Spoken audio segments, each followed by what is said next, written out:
Heavenly Father, I thank you for this day. And Lord, as Robin has already mentioned, this is the day the Lord has made. We will rejoice and be glad in it. And Lord, I know that it's hot and humid, but Lord, this is the day that you made. Help us to rejoice in it and help us to be glad in you. Be in this service, be high and lifted up. May your name be glorified. May we give you our praise and thanksgiving today. May we have a heart that is filled with gratitude to you. Lord, I pray that you'll minister to each need. Lord, as we gather in your presence, Lord, we can be guaranteed that you're there. And where you are at, Lord, there is healing, there is deliverance, there is encouragement, there is strength. So help us to draw from that today and lean upon you. For we ask it in your precious name. We are your anchor hold in the storms of life. When the clouds unfold their wings of strife, when the strong tides lift and the cables strain, will your anchor drift or firm remain? We have an anchor that keeps the soul steadfast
the name above all other names.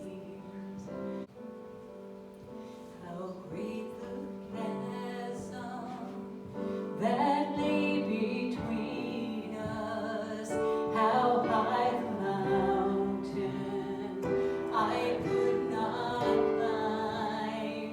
In desperation I turned to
His oath, His covenant, and His blood supports me in the whelming flood. When all around my soul gives way, He then is all my hope and stay. On Christ the solid rock I stand, all other ground is sinking sand.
As I was preparing this week, I was reminded of, there was a story that I'd heard, and it was basically about communist China and how that it is attacking the church. And the article, it was written from a pro-Christian stance, but they were just saying how that for the Christian in China who is facing opposition, they have such hope.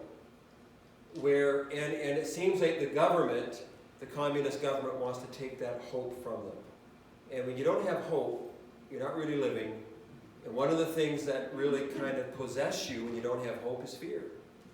And fear is a very powerful force. Fear can do some things. It can affect your behavior. It can affect your thought process. If you've experienced fear at all, you could say, yes, I know. So fear can affect our behavior, our faith in a very negative way. But I want you to know, this is the good news, that God triumphs over all that fear. God has not given us a spirit of fear, but of love, peace, and a sound mind.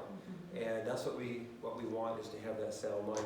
So I'm going to just talk a little bit about a story in the Bible where King David, do you think that he ever faced fear? Yes. He did.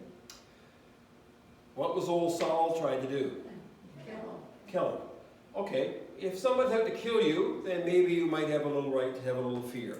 So that is basically the background to the story. King Saul is trying to kill David, God's anointed, God's chosen.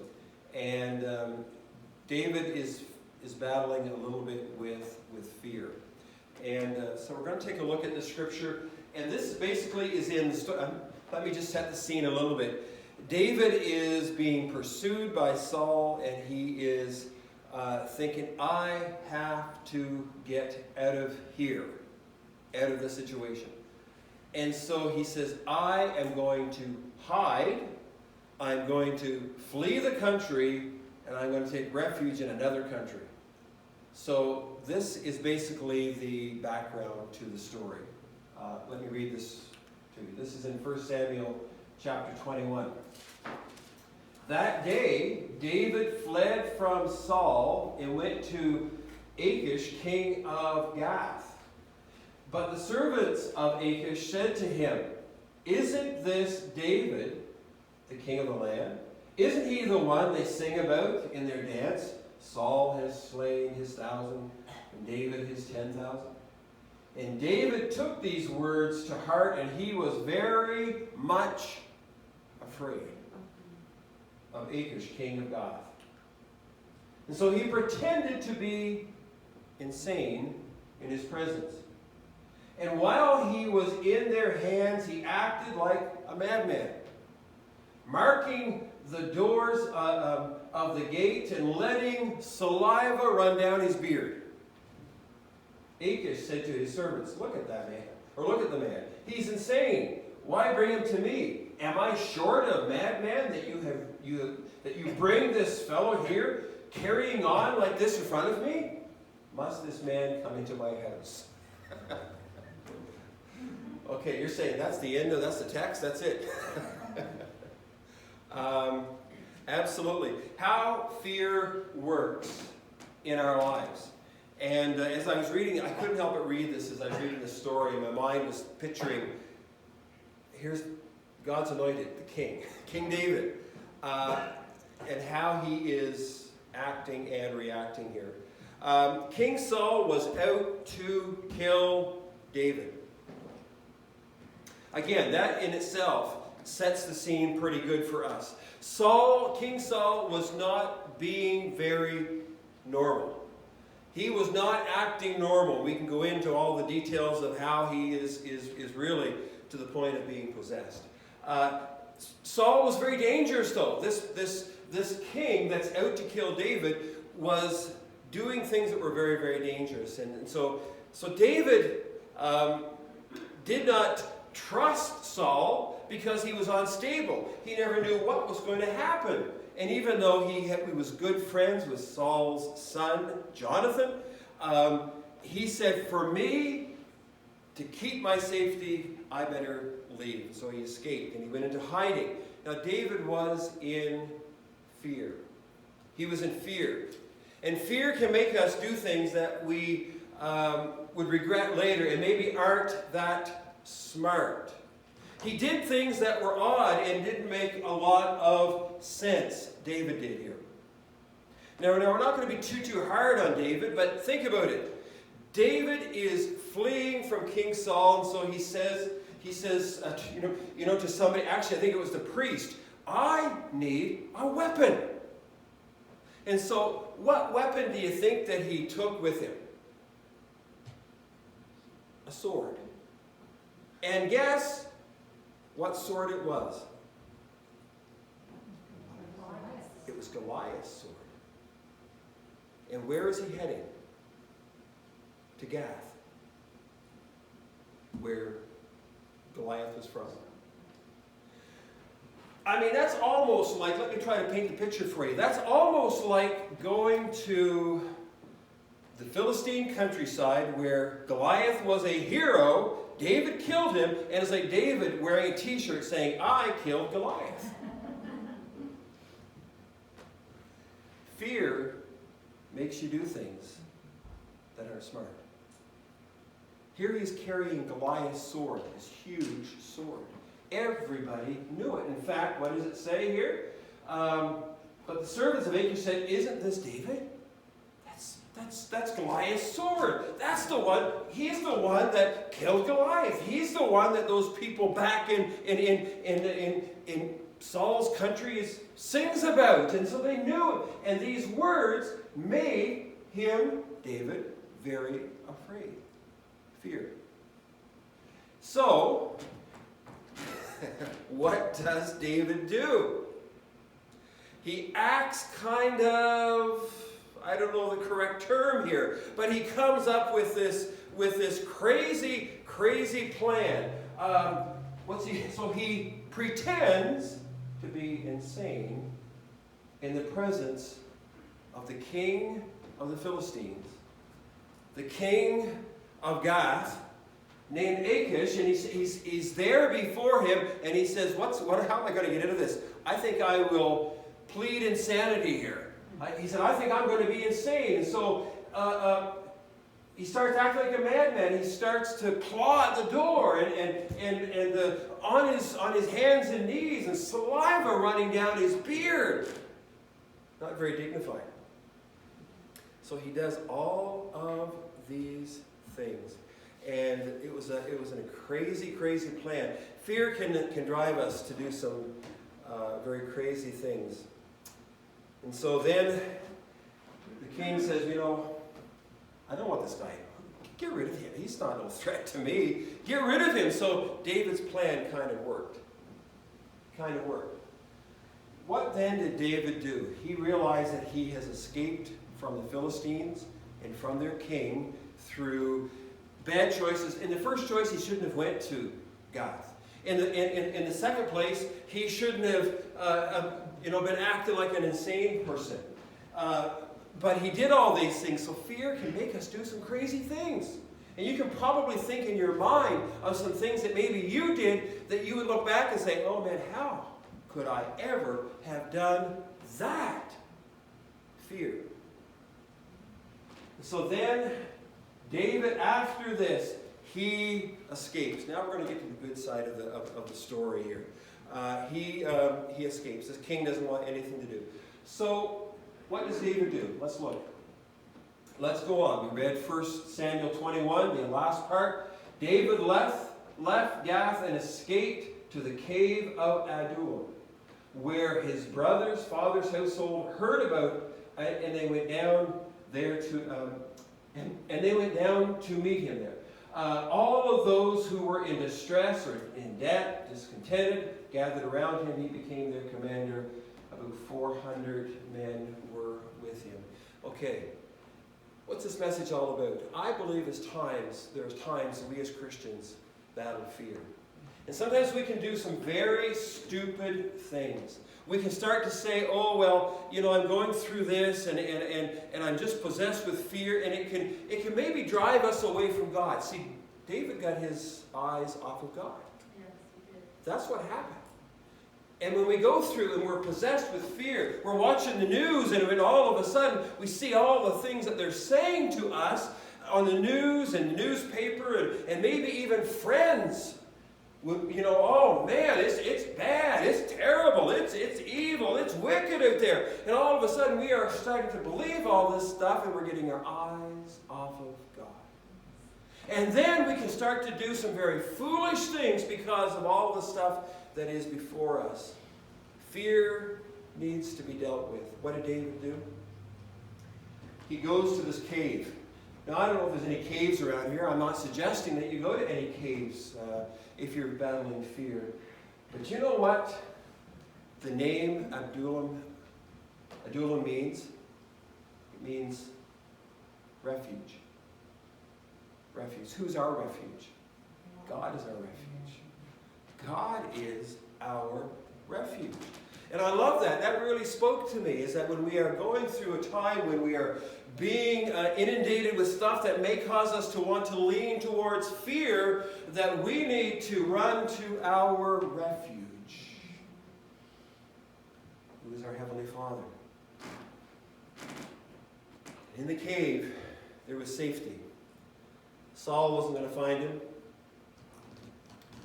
The king of Gath wasn't going to find him. And he was there. There's times where we got to get alone with God. Yes. Whether it be at church, at the altar, whether it be walking the beach, whether it be your prayer closet. There's times where you got to get alone with God. And we need to put premium importance on it. Getting alone with God. In your struggles with fear, we need to meet God, because in His presence there is safety.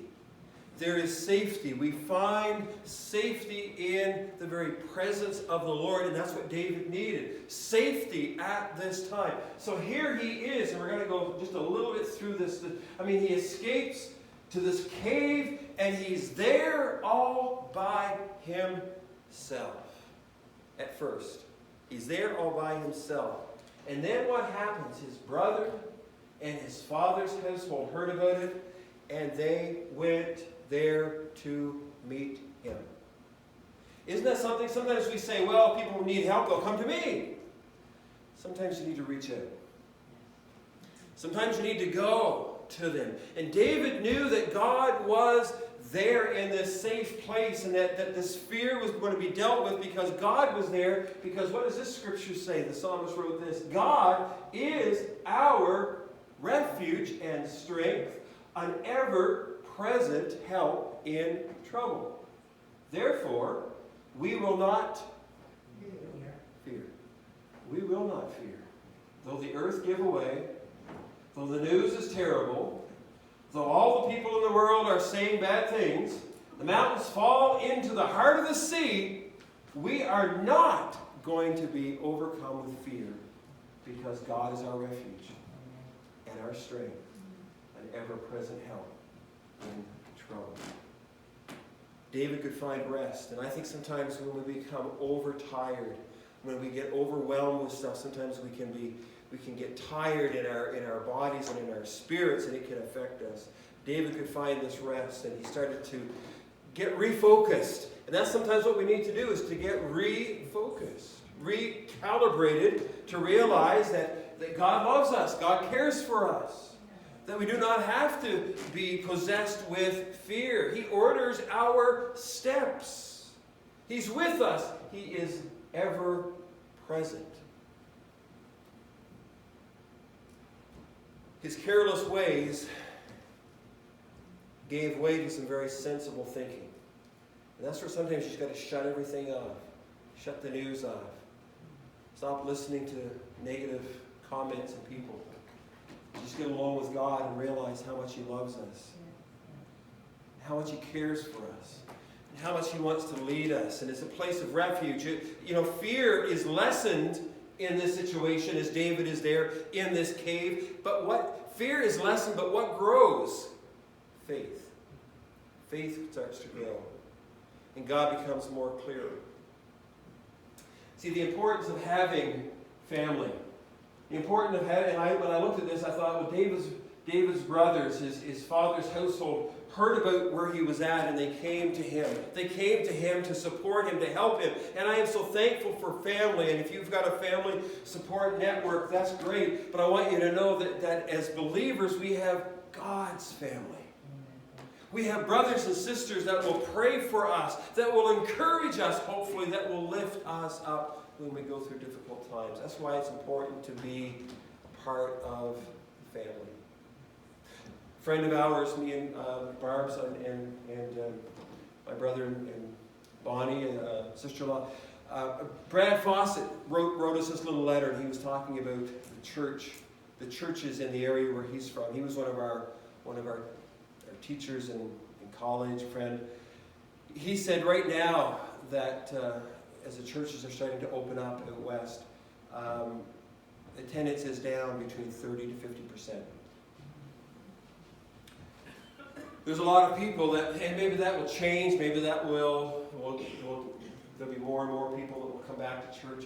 But see, the enemy wants to divide and conquer. He wants to, if he can get you alone, if he can get you feeling lonely, that nobody cares, God doesn't care, oh, the world is in big trouble, and all of a sudden if we can start to listen to all this stuff, then we become very depressed.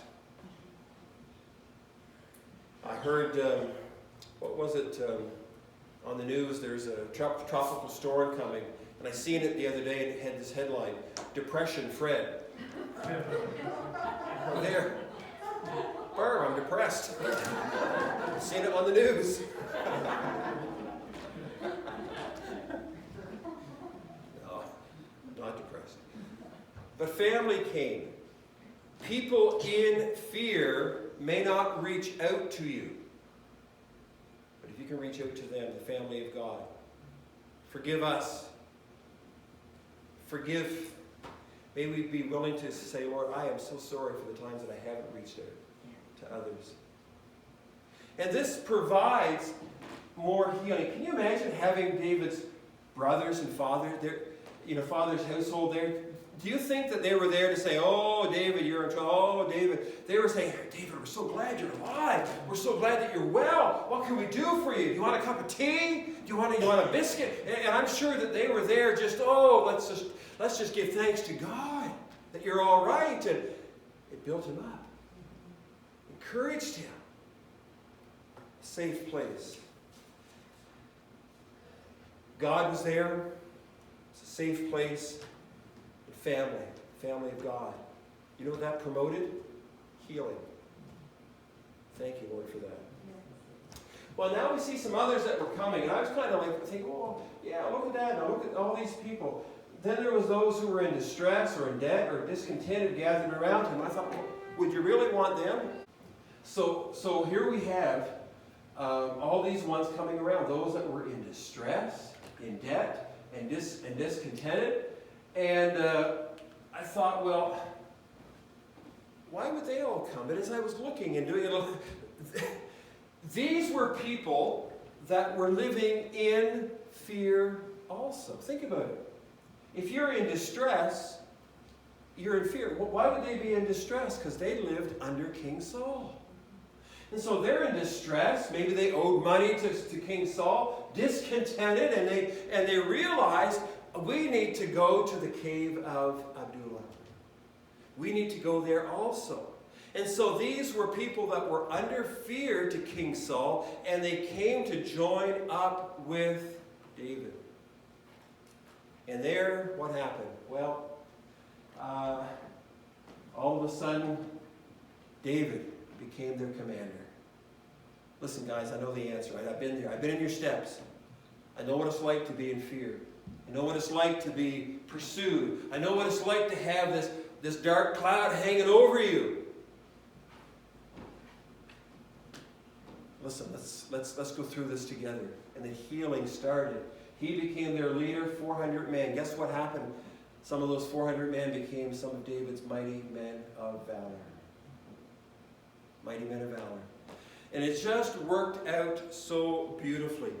God transformed them into a band of courageous, faithful soldiers. Think about it. David, just a few verses, was lonely, in fear, and now he was not alone. And he was their leader. It's amazing what God can do, how God can use us. 400 men. Well, we're going to wrap this up. David overcame his fear with God and the help of others.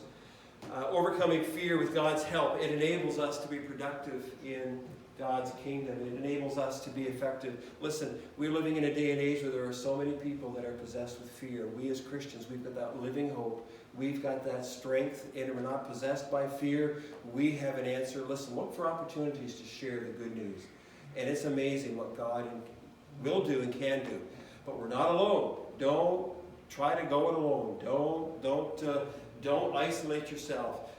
We need the family of God. We need our brothers and sisters, and we can reach out and help others. David was strengthened by his family. We can also strengthen others with our support, with our prayers, with our encouragement. We're in this together, and we're victorious in Christ Jesus. So if you're struggling with anything, if you've got a fear, listen. It doesn't come from God. God, I'm not saying that it doesn't hurt. I'm not saying it's not something that you're maybe have to deal with a little bit, but it doesn't paralyze us. In God, there is strength and there is victory. He gives strength to me as I worship Him, and my heart is filled with praise. Jesus, praise the Lamb. As I raise my hands, bringing glorious liberty, He gives strength to me as I worship Him, and my heart is filled with praise. Jesus, praise the Lamb. As I raise my hands, bringing glorious liberty. Jesus, praise the Lamb. As I raise my hands, bringing glorious liberty.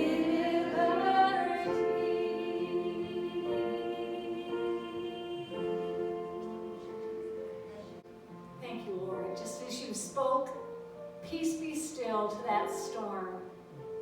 The waters were calm.